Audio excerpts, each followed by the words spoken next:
My name is Jess Critchlow, confidence mentor and TEDx speaker. And if you want to learn to define your best life and have the courage to live it, you should be listening to the More Than Corporate podcast with my good friend, Amber Fuhriman. Welcome to the More Than Corporate podcast, where we discuss finding fulfillment, defining success, and living your best life. There's no roadmap to success, no one-size-fits-all answer to fulfillment. I believe it requires us all to be vulnerable and authentic about what we want to accomplish and have the courage to step out of our comfort zone to chase our dreams. Keep listening to hear stories from inspiring people who make it their mission to live their best life every day. Jess, thank you so much for coming on the show with me today. I really appreciate it. Oh, I'm so excited because I'm a fan of your podcast. So it's a lot of fun to be here. Yeah. Thank you so much. Before we went on, we were talking about your TED Talk, and I'm super excited to get into that. I think it's fantastic. I shared it on my community page, but I know that there's so much to your story before you got on that stage, and that's what I'm excited to dig into today. So why don't we go ahead and start with what it was like for you growing up and kind of the never-ending question, what did you want to be when you grew up, when you were a little kid, like high school age? Okay. Yeah, I was going to say, you're like, how dancer, little do you want to go? Even though, I'd never taken a dance class, but I was 6. So, yeah, so growing up, I grew up in a very small town in Canada where everyone knows everyone and everyone looks the same and everyone buys a house within a 10-mile radius of their family. And it's lovely. There's so many beautiful things about that. So I won't for a second be like, ugh, small towns. They're lovely. And I've actually moved back to a small town with my family. So it was a wonderful experience, but it was a very small world. So in my family of origin, I was like the peacemaker, right? I was if things are going wrong, we can count on Jess to just be happy and make people laugh. And that was my sort of role in my family of origin, which, don't worry. I've talked to my therapist about. I'm all right. I've worked through that. We all need a good one of those, right? For sure. That's exactly it. But yes. And so when I went to school, because my identity was the good girl, as so many of us have that identity, it was get top scores in all your classes, and so in high school, as the top sort of scorer, I'm doing air quotes, my name was on the little charts they put in classrooms of who got the top score on that test, and I was always on there. It was that, a lot of people who are like, yep, that was me. So valedictorian in high school, and I was like, well, I'm gonna go and study science, and I'm gonna be like a doctor or like these, what are these very socially acceptable roles that are counted as achieving. You have achieved if you are A. Yes. So I went to university. Amazing experience. Challenge though, I got accepted into a wonderful program at a great university, which was a science program. And then I realized I don't actually like doing science, because I'm actually turns out really chaotic. Like, I don't want to add the 5 mils. I want to just dump some stuff in and see what happens. So crisis of confidence, as we all have when we're about like 19 or 20. Yes. Right? All of us in some form or another, like, oh, life's now different than the like watercolor picture I painted. I know, right? Like, this is not the way life was going to turn out. This is not the way I drew it. You got it. So that's where I discovered psychology. Fell madly in love with psychology, did an honors program, realized I didn't really have skills beyond reading research papers and writing really, really, really long papers about it. So then did a postgraduate in HR management and started a career in human resources. That's amazing as far as the psychology side. And I'm intrigued by the psychological world in general, but it took me a little bit longer to get there. So I love that you called it a crisis of confidence, I think is the word that you used, at 19, because I talk about this often with everybody. If the people who listen to my podcast know that I lost my dad at 19. And I tell people all the time that, like, that's the point in time where you're trying to figure out what your life actually looks like. Yeah. You're trying to figure out who you are as an adult. And then you have this crisis that happens on top of that just rips your entire world apart. Oh, yeah. And so when you mention that crisis of confidence, like, it really hits home, especially in like my story. And I know there are a lot of people out there that also suffered trauma in that area. and they were trying to figure out who they were. So I think that hits home for a lot of people. Yeah. As far as HR is concerned, so we are going to dig into your TED Talk a ton because I'm in love with it. But one of my favorite things about what you talk about is this emotionless professional, the myth that you have to give up everything. Yes. I'm a practicing attorney. I talk to a lot of people who are pharmacists, doctors, and we talk about this idea that when you go to a graduate program, really of any kind that you're going to be dealing with people, they almost train the human out of you. Yep. They almost tell you, 100% agree. And so I love that you're talking about bringing that back. So can you talk a little bit about where this idea of the emotionless professional came from for you and what caused you to dig into this topic? Yeah. Well, it started, and it's a very good segue. So, and went to do my postgraduate studies in HR management. And I remember, I'll never forget, you know how you have those moments. I'll never forget the instructor of the program. And she was really well-known professional on the East Coast of Canada. She's phenomenal. It was maybe the third or fourth day of class, and I've got my, binder, and I'm all excited. And she said, a lot of people get into HR because they like people, and that is not your job.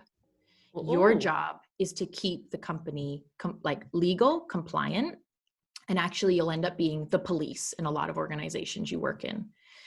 And my heart just broke because I got into it thinking, I know that working in a mental health field is such an amazing world. It's not quite the right fit for me. I knew that even at 20.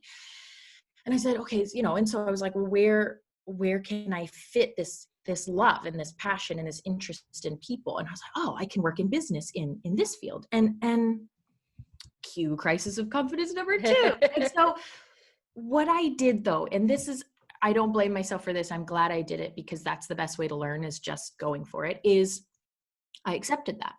I was like, okay, she knows, I don't. She's the professional, I am not. Okay, that's my goal now. I need to train the squishiness out, and I need to be able to, be at a termination meeting and not cry and not tear up. I have to be able to be at a disciplinary meeting and take notes and nod and not smile and not touch their hand because they're sitting there in tears. I have to be able to do all of these things. And I will say, I think there is, of course, a place to be professional. I'm not suggesting show up at your office in hot pants and you know what I mean? That's not what we're talking about here at all, right? I'm saying, can I have empathy and still do a really great job? And that's the answer to that question in my mind at 20 was no, you cannot. No, you cannot do that. That has been explained very clearly to me. Okay, got it. And then I got into industry and I started, like I said on my talk, right? It was truly painful for me. It was a true, I just felt like I wasn't even in my own skin when I went to work. And it was strange because I enjoyed the people I worked with. The company was a wonderful, wonderful company. And yet I just kept feeling, like I was bursting out of my own skin. I couldn't do it anymore. I couldn't do it. And how long did it take you to get there? Was it? It took a good, in the grand scheme of things, it's not like it took a 20-year career to get there. Yeah. But given that I felt like I was bursting out of my skin, it was about 2.5 years. Okay. Of just, I wasn't okay. So you're going to this job and you're sitting there thinking, I just don't know how much longer I can do this. This isn't me. This isn't what I signed up for. How much of, for lack of a better word, an identity crisis did you have with that? This is who I am. This is what I'm supposed to be doing. Or on the other side of that coin, this is what I worked so hard for. I have to push through and suck it up. How much of that was going on? Yeah, it was a lot of the second one. And I even, when I was thinking about some, just reflecting, knowing we were going to have this lovely conversation. I thought of so many opportunities I turned down that looking back on was just so silly. Opportunities to travel, opportunities to move to different places in the country or in the world. And I turned them down because I was like, no, I did my 4-year degree. I did my postgraduate studies. I've got my plan. And I was really wedded to that plan. And part of it too is in those 2.5 years, I flailed. Like I flailed and applied to all these graduate programs and then changed my mind. And it's like I wanted to intellectualize what the right thing was to do. And I learned for me, that's just not how it works. For me. I think that's a struggle that a lot of people that have a postgraduate education go with. Like, this doesn't feel right. Because I feel like getting there takes so much discipline, no matter what area you're in. And when you're that disciplined and that analytical to be able to make it through an education program in a post-grad, then you want to think your way through every other decision you're making in your life. And we just don't work that way. We're not, as much as we want to believe we are, we're not thinking animals. We're feeling animals. What is I'm sure it was, I'm going to credit Brene Brown, but I apologize if I'm crediting the wrong person. The quote was, we think we're logical people who are occasionally emotional. We're actually emotional creatures who are only occasionally logical. And I was like, yeah, I get that. Yeah, I don't know where that quote comes from, but I actually just read that in Mark Manson's new book. Okay. If you haven't read that yet, Everything is Fought. But A book about hope. Yes. And I'm a huge Mark Manson lover of his first book, The Subtle Art of Not Giving a Fuck. And what I loved about the second book is it was more technical and more like actual. And he talks about that. He talks about the fact that we are feeling people, where that's how anybody who thinks you can think your way through a decision, it doesn't work that way. You feel your way through it. So you're sitting in this position where you're trying to logically work your way through this, and inside you just know that there's something that's not right. What intrigues me about your story is that so many people that are in this say, it must be my job, let me just give up everything and walk away. And instead you start thinking about, maybe there's another way I can approach this. Was that a logical decision as well? I know you tell the story in your TED Talk of that individual and that experience. Did that just kind of happen and it was a spur of the moment thing, or was there a decision-making process? Oh, I would love to paint myself as this really wise individual. Like I'm not, I'm a hot mess too. No, it was very trial and error. And that's how I know that is where the best stuff comes from for me. I can't truly think things through and find a great result from that. Again, that's just me. I'm happy for other people to say, no, that's the best way for me. I was flailing around. This was at the time, a very good friend of mine was doing life coach training. And I'd never even heard of coaching. Like coaching to me was like, oh, you've got a baseball team and you got to tell them what to do. Right. So she said, hey, I really think you'd get a lot out of having a coach. Cause I know, and my very worldview was, I just need a promotion. That was what I had somehow magically decided would make me feel great at work is I just need a promotion. Okay, cool. So she's like, I think a coach could help you with your career goals. I was like, great. Hired a coach. As anyone knows who's had a coach, no. He was like, cool. Okay. Yeah, we can work on getting you a promotion. Let's just dig into some other stuff first. I was like, okay. Having no idea what you're getting into. No. So then, and he dug up all these stories I had about success and stories I had about like the goalpost of I will be happy when, I will be confident when, I will be, relaxed when, and of course all of that's nonsense. And, so having a coach, I then went through a coach training as well. And through all of that, I just started to do things differently. And I can't even truly say it was a conscious choice.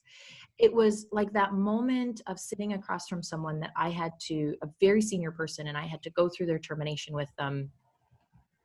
And it was not I'm going to walk, there was no I'm going to walk into this room as me and I'm going to be compassionate and empathetic and I'm going to just talk to this human to human.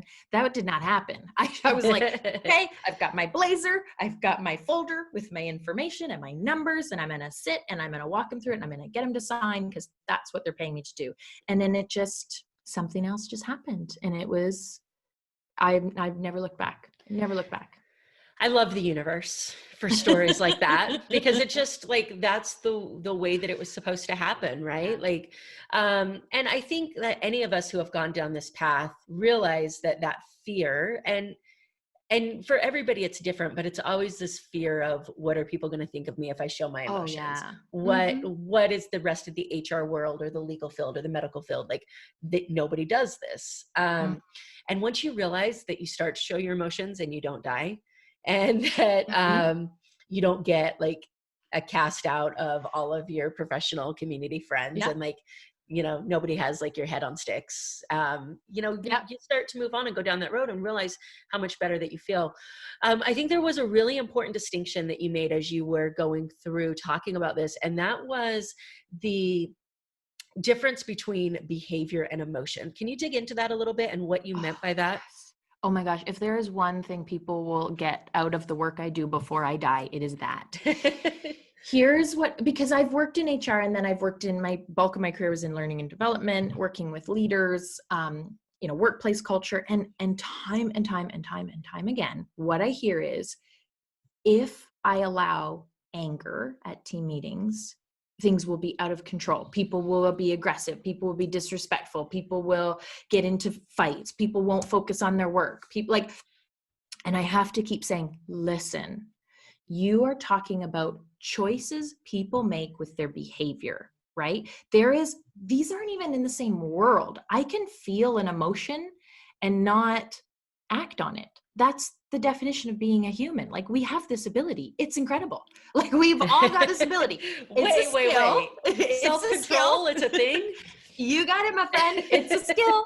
I will admit there are some of us who are a little more practiced than others. It is a skill, but we get to leave space for both. We get to say, all of your feelings are welcome in this team, and here is the guidelines of behavior in this team, right? So we only speak with respect about each other. We only attack ideas, not people. We only, we only focus on socializing when we're respectful of people's time, basically. Like, we don't socialize when someone is under the gun and really trying to get something done. You get to define what is okay and what is not okay, and make space for, here is how we talk about when we're frustrated. Like, you get to even define it for people.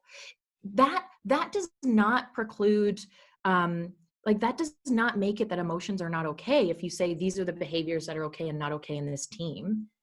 In fact, if anything, it makes it easier because people understand the rules. Part of the challenge that I see in our workplaces where we can't express ourselves is we don't understand the rules written, and they're all so unwritten as well, that we're all guessing at them. We're all getting them wrong. Sometimes we're getting, I'll try not to swear. Go away. Okay. Go ahead. Cool. Okay. Sometimes we're getting shit on for certain things we do, and then the next day we do the same thing and we're applauded, and it's like, what the hell is going on here? That's a big part of why emotions are really scary in our workplaces, is we don't understand how to express them, when they're okay, when they're not okay, what to do when we feel the anger, the joy, the whatever. You get to define those people. You really do. That's okay. Yeah, that's so powerful. And for me, I used to always say that I wasn't a creative person because I work in the legal field. I'm so analytical. Yeah. But creativity shows up in a million different ways, especially when you're figuring out how to run an office, when you're figuring out how to represent a client. Like, we hear creative and we think artistic and movies and things like that, but creative shows up in every industry. And what I hear when you say that is, by keeping those emotions out of team meetings, you're suppressing everybody's creativity, because your creativity comes from what you're feeling about a particular event. And so there's a couple things that popped in my head when you said that. The first was the creativity issue.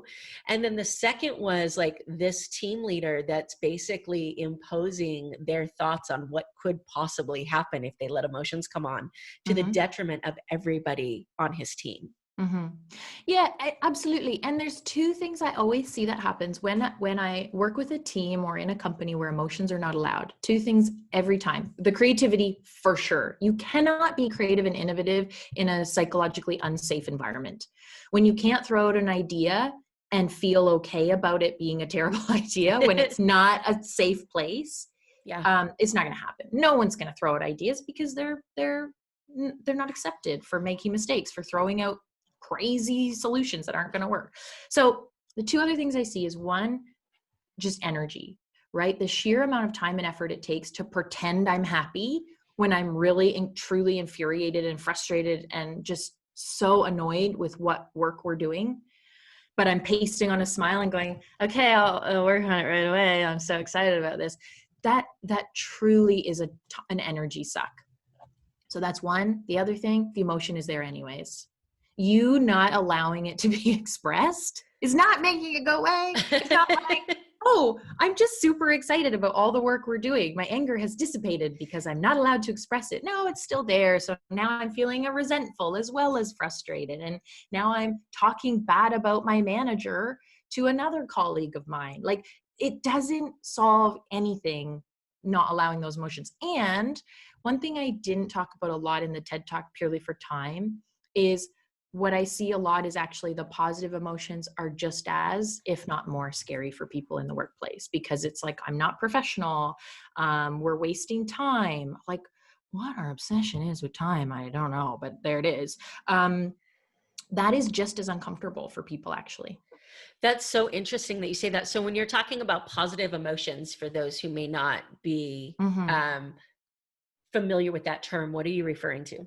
Oh my gosh. I'm just like, I'm flashing up. My kid has a calming corner with like a huge emotions chart, because this was not the world I grew up in. The world I grew up in is like, you can feel calm. That is the only emotion you are allowed.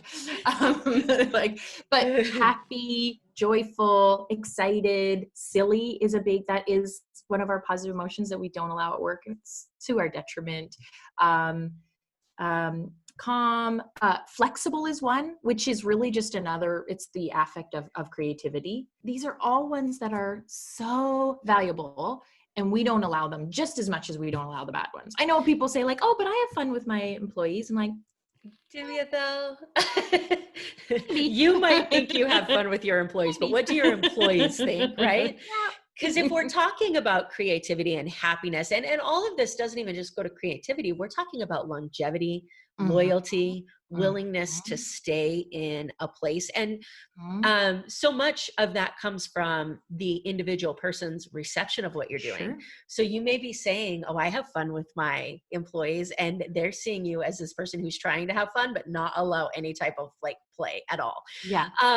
And I find the reason that I'm so intrigued with this topic is because for me personally, I felt like I needed to upheave my entire life and change it. Like, and I didn't, like, thank God I had a good therapist and an amazing coach, because they prevented me from throwing my life away. But nobody takes the time to define the things that are important to them in their life. And then they pick up and they think, okay, I'm not happy, so we're just going to scratch the whole thing and start over.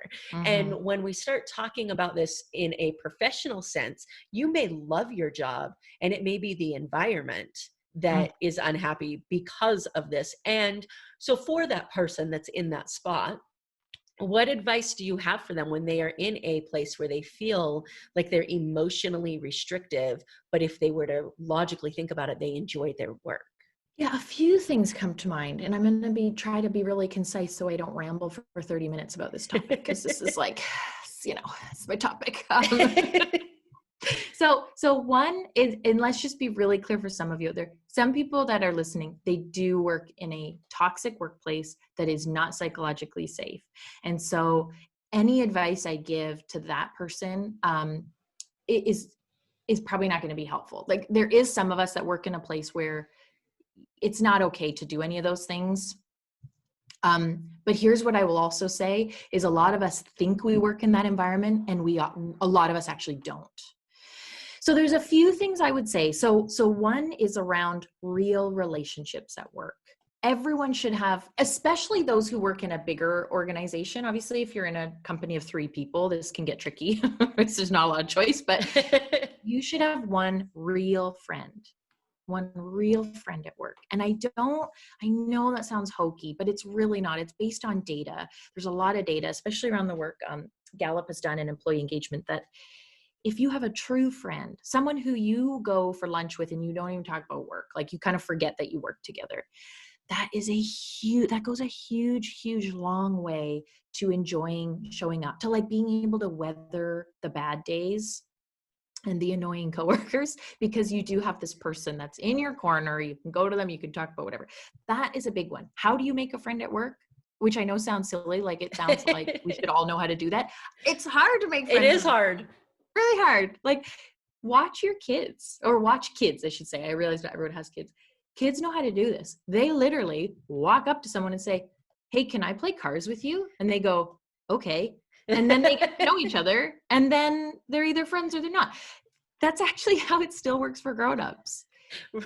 So you get really scared, right? When do you think that changed for us? Like, when do you think as a person that we became the individual that couldn't say hi to somebody when you're sitting at the airport, or couldn't, like, we just feel like we can't even communicate with people to build a connection because we're constantly being judged?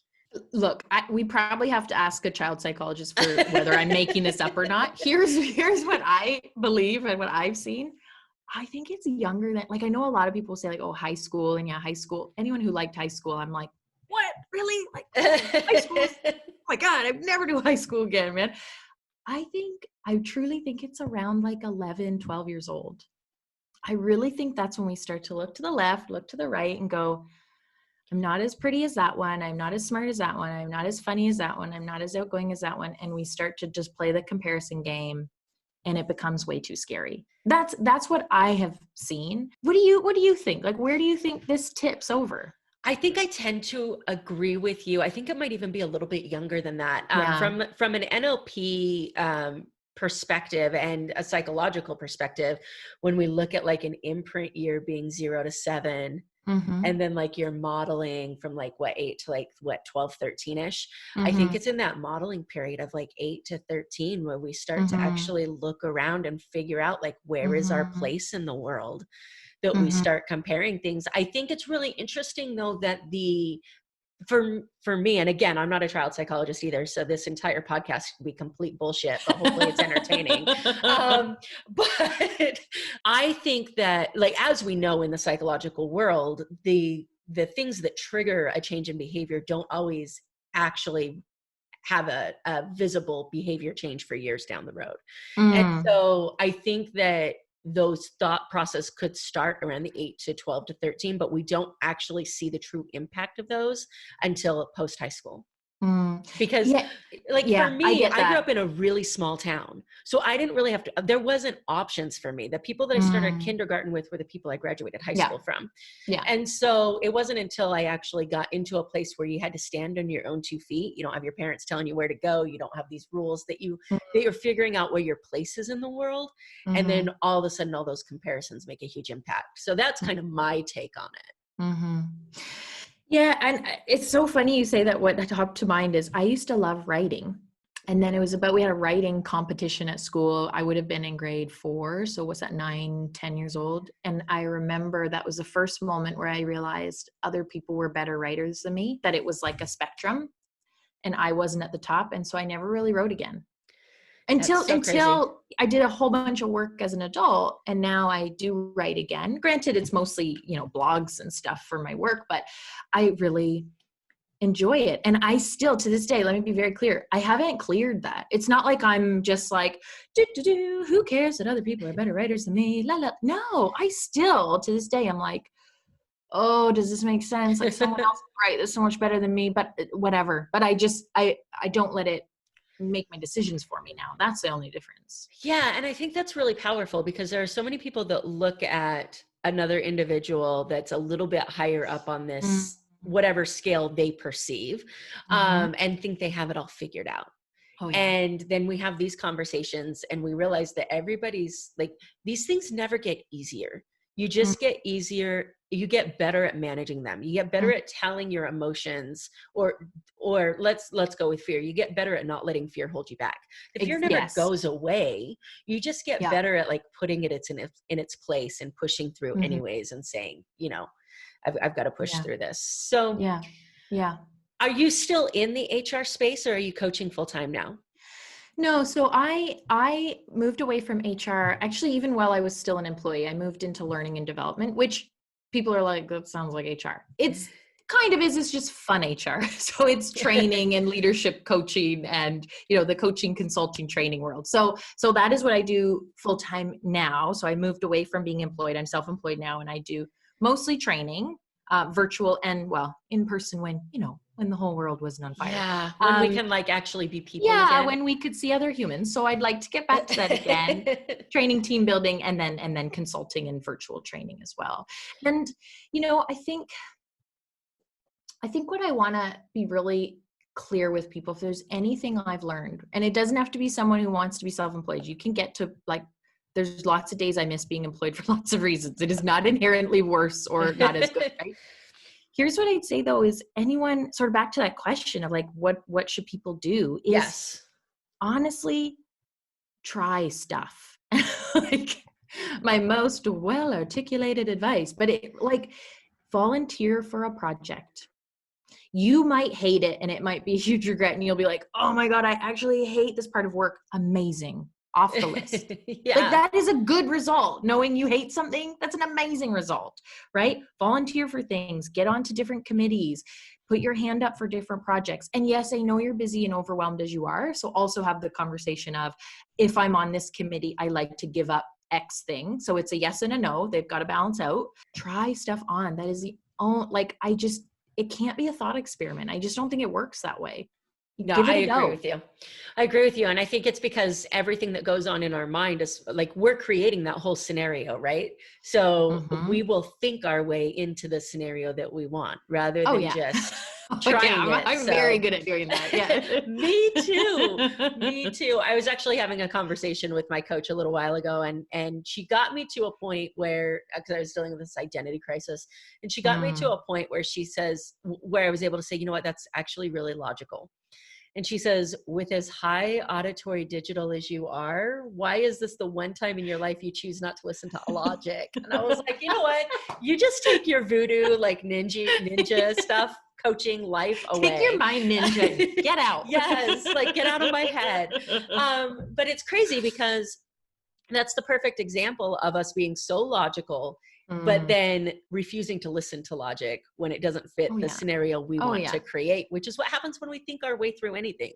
Oh yeah. And the other thing we have to remember is our fear impulse is so damn good at disguising itself as logic. Yes. Right? So just be very careful out there, my friends. You might have a 27-page document about why it's not the right time to apply for that job, or to tell your manager you want a raise, or to sign up for that whatever team or whatever, apply for that graduate program.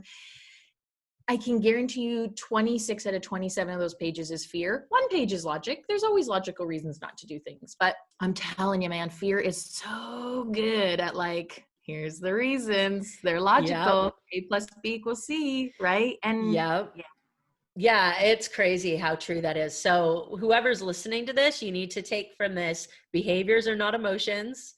And fear is not your friend. Fear is not logic. Fear is not your logical friend. Fear's not your logical friend. Fear could be your safety friend. We won't go as far as to say fear is not your friend. Don't go jumping off things without parachutes, because that's bad. That kind of fear is good. The fear of not applying for things is not good. So and I'd even go further and say fear is always your friend. Fear is just your friend who is just so protective of you. It's dude, it's okay for me to try out for the choir. I bet you're trying to protect me from embarrassment, and thank you. Your fear loves you more than anyone else in your life does. Your fear is madly, obsessively in love with you, and so doesn't want anything to happen to you. Doesn't want you to ever feel a smidge of discomfort, because your fear is so madly in love with you. And that's okay. That's lovely. That's very kind of it. And it doesn't get to pick. It doesn't get to pick. I love that at some point in time during this conversation, we have created fear as a person and a persona, and I just might have to run with that. I don't know.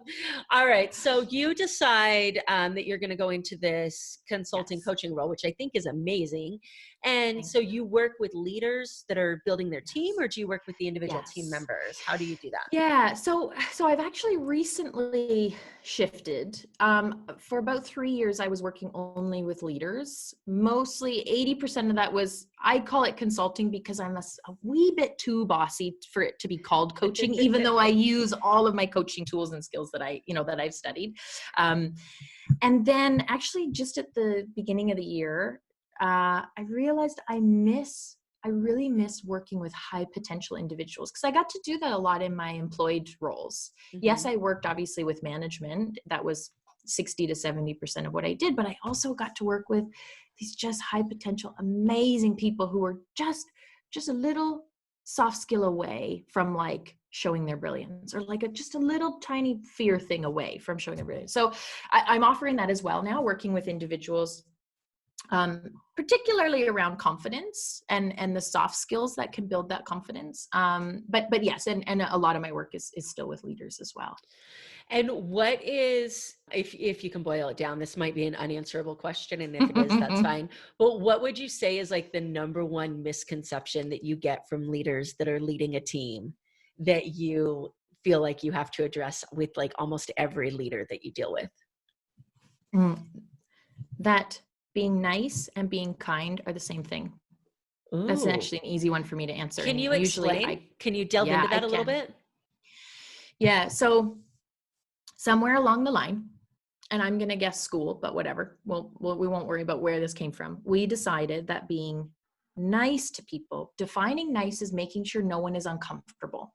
Being nice to people was the goal in all of our group dynamics, school, teams, workplaces, right? Here's the problem with nice though. Nice breeds resentment, because when you're making sure, and this is especially PSA to my leaders, when you're making sure that the person across from you feels no discomfort, they'll never learn, they'll never grow, you'll never actually be truly honest with them.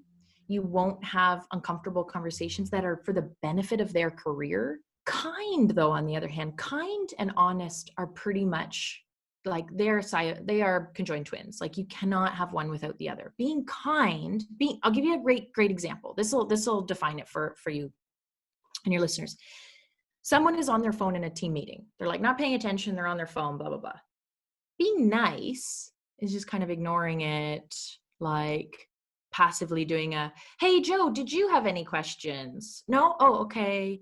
And just kind of glaring at them a little bit when they leave and not making them uncomfortable by calling them out, right? That is being nice. That is. Joe's now fine and comfortable. He never had to have any awkward conversations. That's being nice. Being kind is after the meeting saying, hey, Joe, I need to talk to you about something. I noticed you're on your phone in the team meeting a lot. I don't know why. I don't know what you have going on. The story that we made up though, and what the rest of us saw is you don't care about what's going on in this team. And for your career, I wanted to tell you that because I don't want that to be between you and doing really great work here. That's the kind thing. It's so uncomfortable to do that. It's easy for me to do an example right now. Oh my gosh, yeah. That makes me sweat having to do that in real life. Like I'm just dripping because that's like, ooh. But it's kind. And then there's the other thing, which is being rude and aggressive, which is, Joe, get off your mother effing phone. We're in a team meeting. That's not kind either. Let's be clear. Or nice. Or nice. That's in its own realm. But that is the biggest thing I see is I regularly see leaders, because I guarantee you, even the terrible boss you had at some point in your past, they probably had good intentions. They just didn't know what they were doing because leading a team is really freaking hard.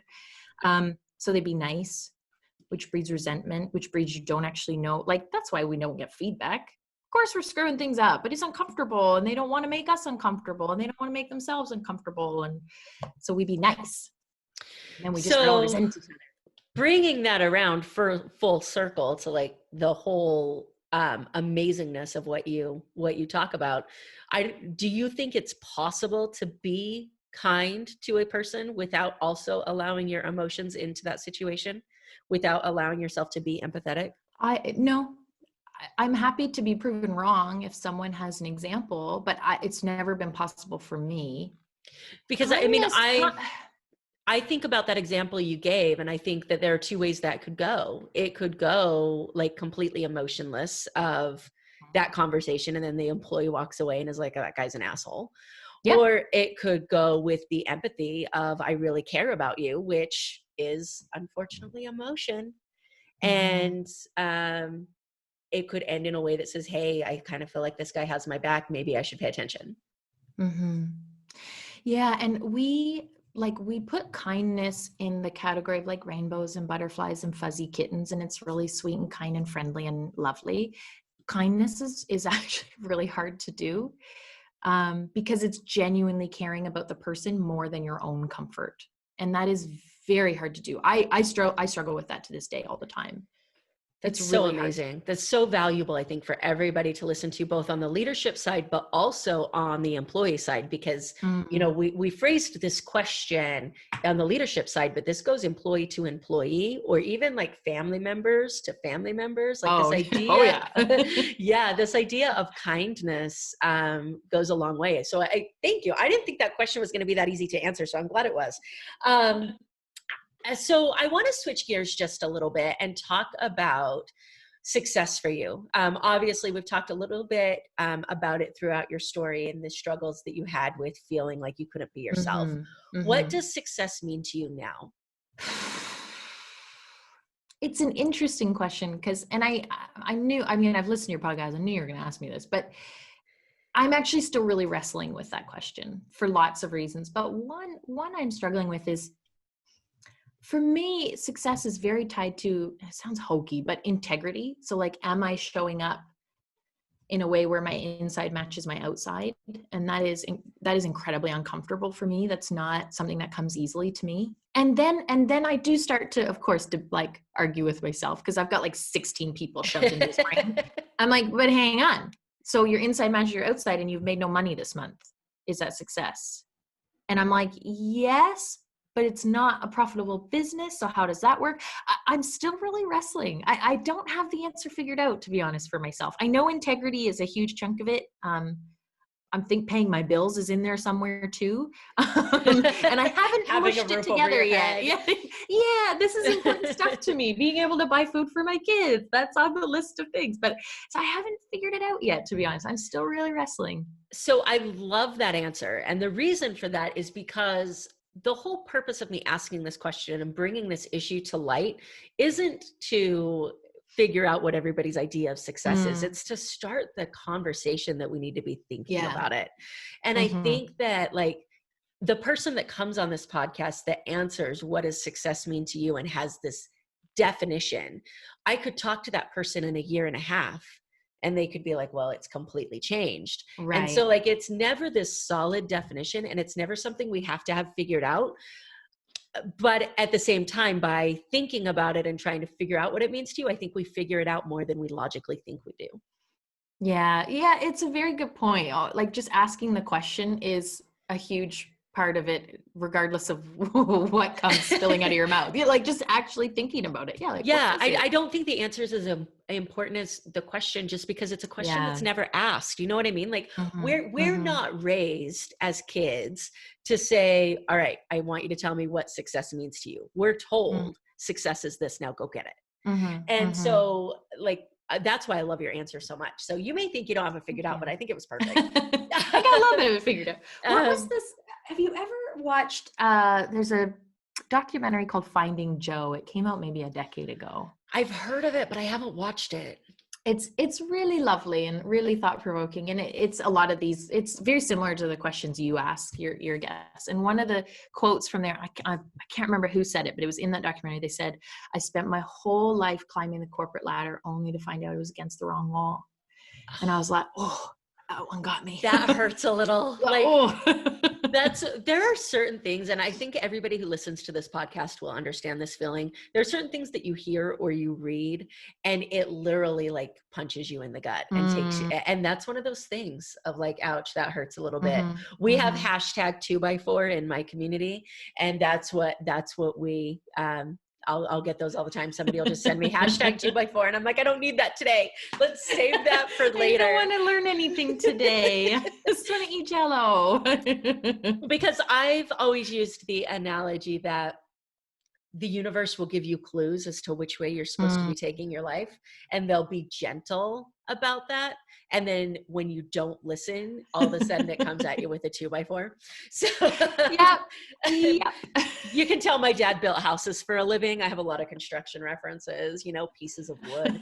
All right. So your answer to the success leads me into this other anomaly of the relationship between success and fulfillment.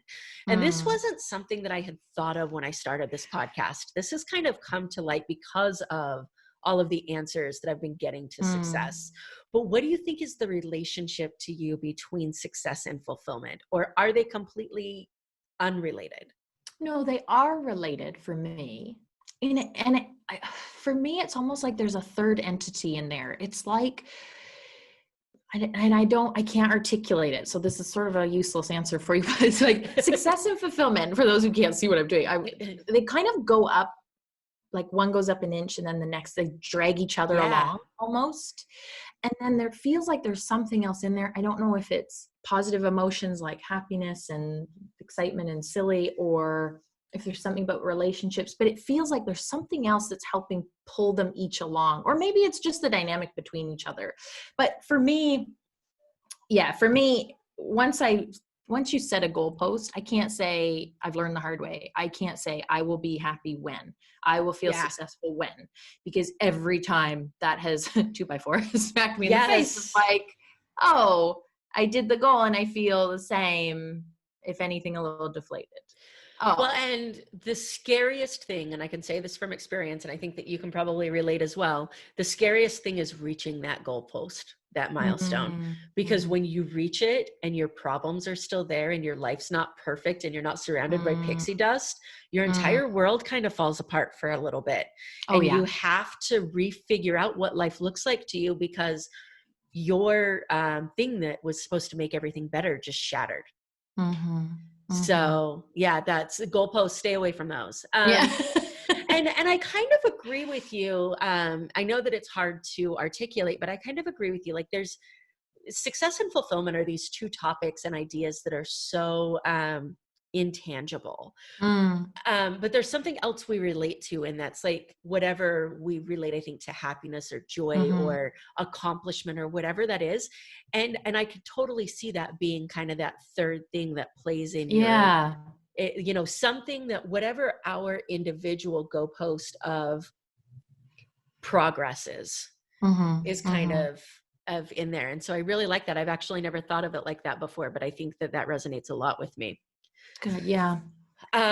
Perfect. Those are amazing answers. What I would love to do, first of all, before we get there, how can people reach you if they have questions or if they want to contact you concerning your services or anything to that effect?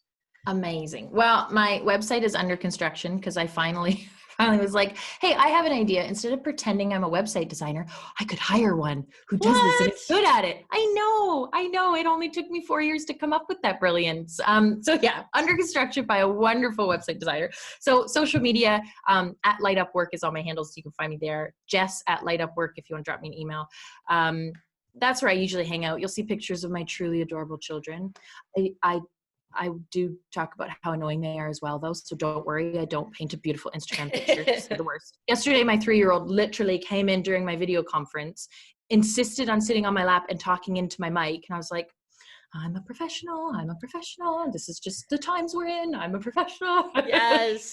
So I share, behind the scenes as well. So you can find me on there, Facebook, Instagram, or usually where I'm hanging out. And then, like I say, website's under construction, and I do talk about my services in my social media now and then. So the big one that I'm working with people on right now that I'm so excited about, it's my first round, so it's going to be a hot mess, but it'll still be amazing, is called the Confidence Project. And that really is about how do we build our confidence muscle now in our work rather than waiting 30 years and finding out, expertise isn't actually how we get confident. It's this other thing, and it's related to our soft skills and our mindset and our relationships. And so it's a 6-week program to kind of do that now instead of waiting for the goalpost.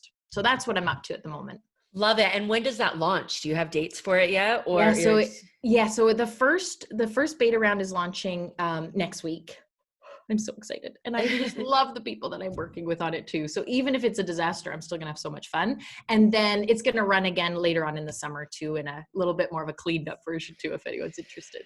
Awesome. So I will send people over to your social media. They can connect with you there. We'll post your TED Talk in the show notes as well. Get some of that out there and have people reach out and connect with you and help you make an impact in the world, because I think you're on an amazing mission. So thank you. Before we wrap up, I would love to let people get to know you on a personal level a little bit more. Are you okay with a quick random round?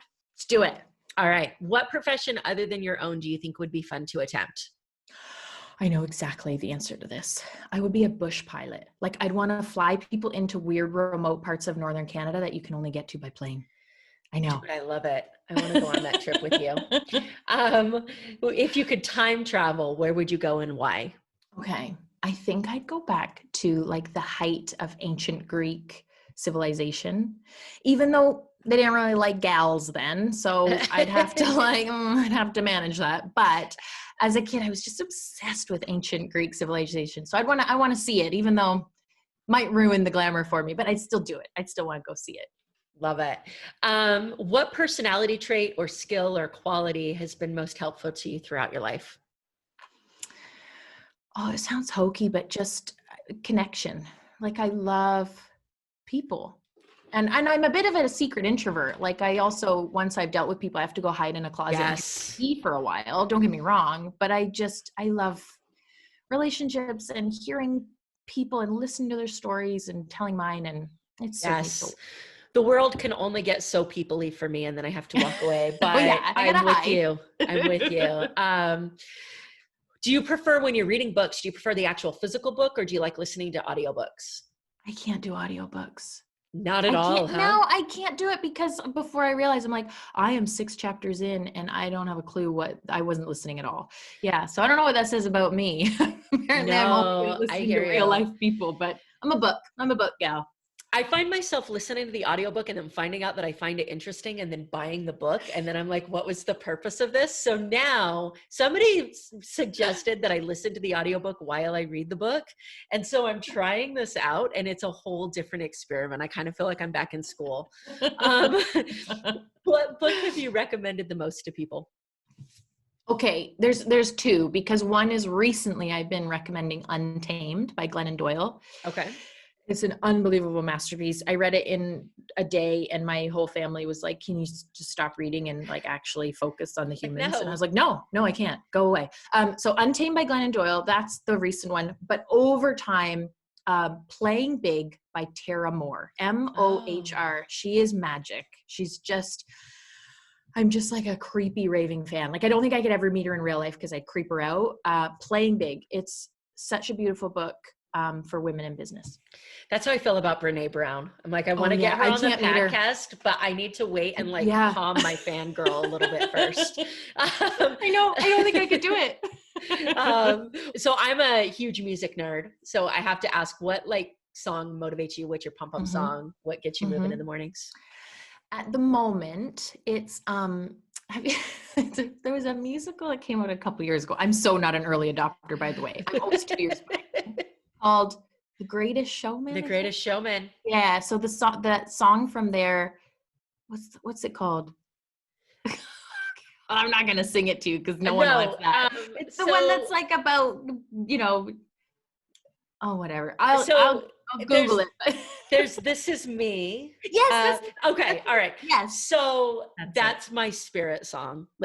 So much. There was a really long time where I was this attorney that had a message, and I was trying to figure out how those two things went together before I started this podcast. And that song played every single morning when I woke up, figure out who the freak you are. So I love it so much. Yeah, that's me. And then lastly, I'm a huge proponent of morning routines, although I am not always consistent on mine. Do you have one? And if so, what does it look like? I don't, but here's why. I have young children. And so my morning routine is my baby rolling over and licking my face, and my 3-year-old racing in and telling me about her doll, and it's feeling groggy and drinking a bunch of tea. and kind of wishing that I was single in an apartment with cats. And then about a half an hour later after my tea, I'm like, oh, but my kids are really great. So is my husband, my blah. So my morning routine is chaos. Anyone, by the way, out there who's like, oh, just wake up, an hour before your kids. I'm not getting up at 4 a.m. Okay. Forget it. I'm sorry. It ain't happening just so I can meditate and draw a card. It's not happening. Not only that, I don't have kids. So this is not firsthand knowledge, but I tend to believe that they are adjustable human beings and very adaptable. And so if you start getting up at 4, they're going to be like, oh, it's wake up time. Yeah, exactly. I'm like, I'm not doing it. You get up at 3 and then you're just not going to go to bed. So amazing. So one day my morning routine will be, I'll get up. I'll have this lovely backyard filled with trees, and I'll look and I'll sit out on the deck with a tea, and it'll be quiet, and I'll probably draw an oracle card, and I'll just sit in silence. But right now, no, my morning is chaos, and that's okay. Season of life. That's right. That's okay. This is fine. Perfect. Well, one more time, just for everybody in case they missed it before, your social media handle is at Light Up Work. You can find me on Instagram and Facebook. I'm always hanging around there. And I love it. And I love hearing people and following new people and seeing what they're up to. So yeah, find me there and we'll connect and it'll be great.